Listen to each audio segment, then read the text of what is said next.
There are days in royal history when the absence of a single figure seems to echo louder than all the fanfare of tradition.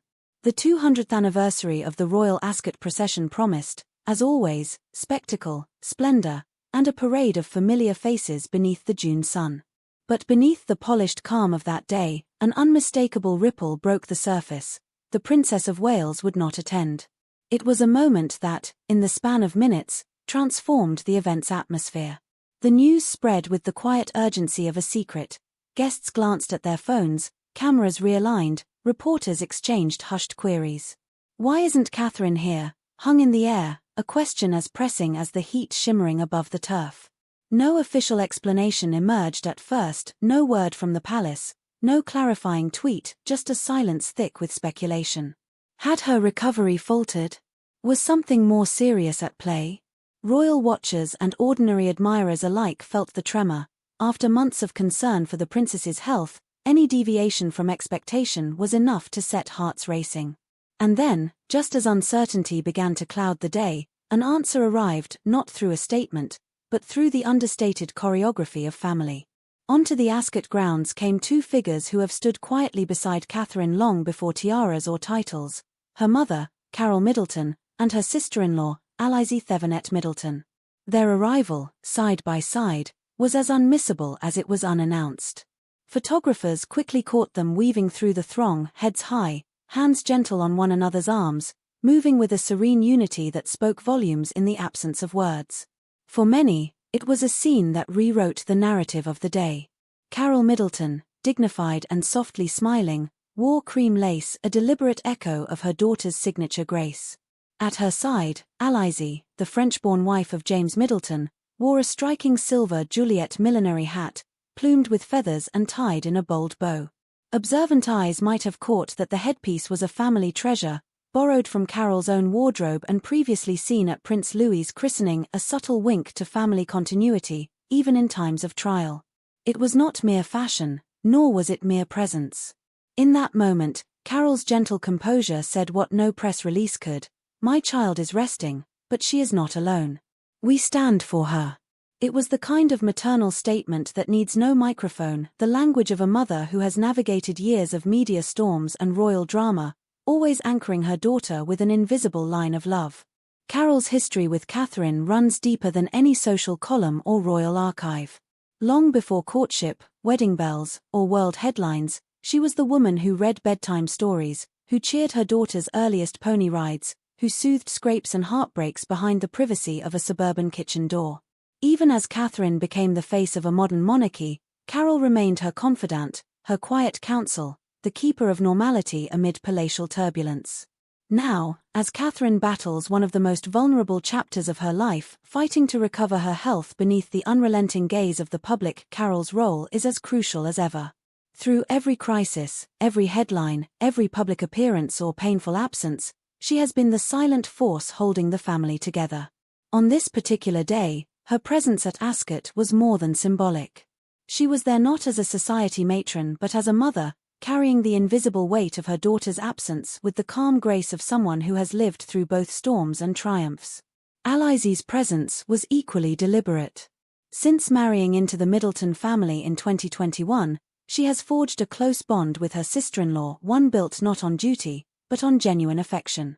Her hat, a nod to family tradition, was also a playful gesture to Prince Louis, Catherine's youngest, whose joyful, mischievous spirit often brings levity in tense times. It was a visual reminder: life and joy continue, even as challenges loom. Together, Carole and Kate formed an unspoken line of defense.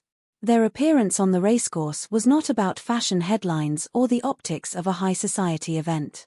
It was about representation, the kind that is felt, not announced. In their steps, in their soft words exchanged between photographs, they reassured the watching world: Catherine is loved, protected, and supported, not just by a royal machine but by a family as fiercely loyal as any monarch could hope for. It is easy, sometimes, to forget the ordinary humanity behind royal stories. But as Carole surveyed the crowd, her thoughts inevitably turned to her grandchildren, George, Charlotte, and Louis. She has watched Catherine wrestle for years with the impossible balance between duty and motherhood. The constant challenge of raising children in a fishbowl, protecting their innocence while the world watches, judging every move.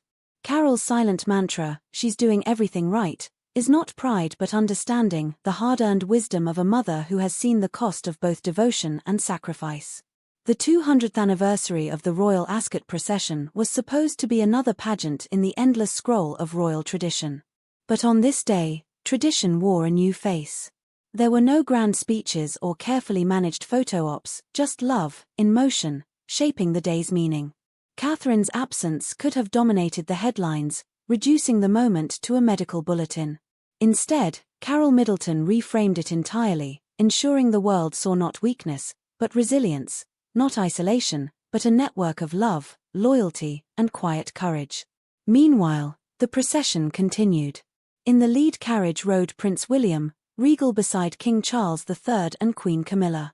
He waved to the crowd, smiled with that familiar mix of duty and warmth, but for those who have followed the royal story, something was missing. The absence of Catherine, usually radiant at his side, was palpable. Her silent strength, her gentle confidence, these were the qualities that had anchored William through the most tumultuous year of his life. But where Catherine could not stand, her family stepped in.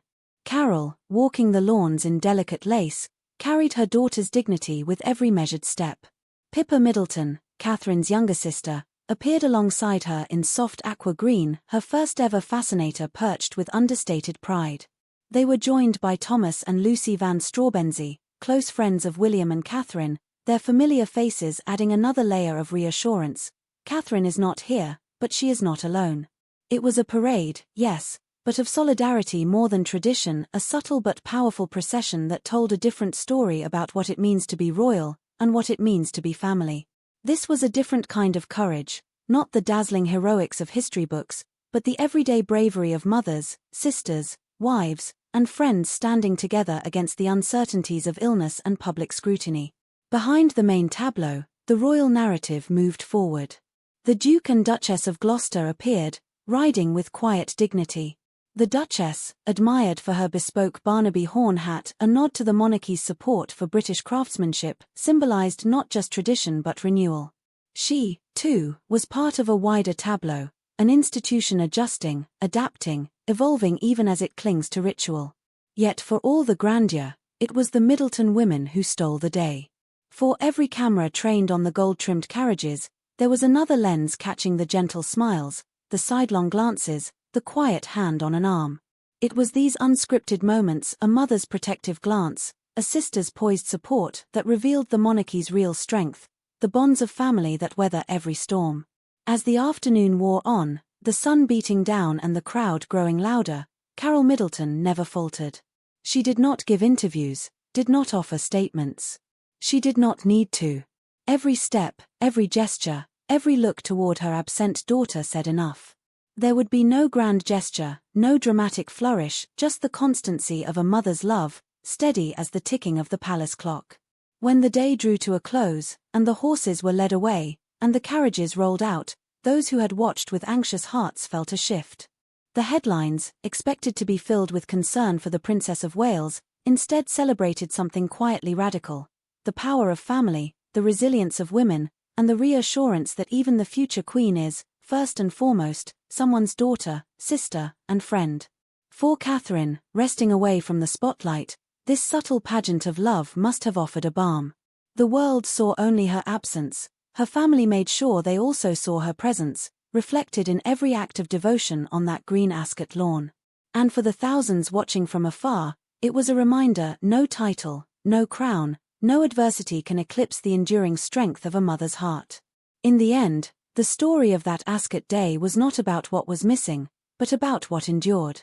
It was about the silent work of women, mothers, daughters, sisters, friends, who keep the heart of the monarchy beating through every storm. It was about how, sometimes, the most powerful statements are made not with words, but with love, quietly, steadily, in full view of the world.